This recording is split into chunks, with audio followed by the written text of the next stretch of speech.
Septembre dernier, cette bijouterie de Fort-de-France était braquée. 2 mois auparavant, c'était un autre établissement dans un centre commercial et en plein jour. L'affaire avait choqué la population. D'autres faits similaires suivent. Il y a quelques jours, les caisses du Leader Price sont visées par des malfaiteurs. Une dégringolade d'effets de violence sans précédent en Martinique. Et d'après les forces de police, les braqueurs seraient tous âgés de moins de 20 ans. Maintenant, là, on avait un braqueur avec un fusil. Et maintenant, si on a 10 braqueurs, on a 10 fusils.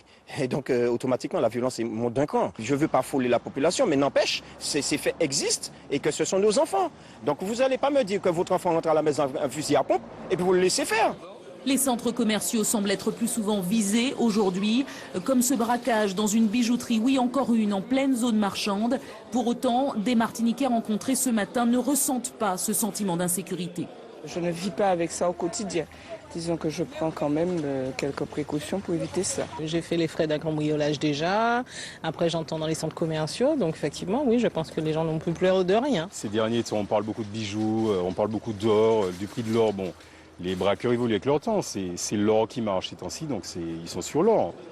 Police et gendarmerie continuent leur investigation pour retrouver les auteurs des faits derniers. Mais les enquêtes sont fastidieuses car il faut écouter les multiples témoignages et parfois même attendre des résultats d'analyse ADN.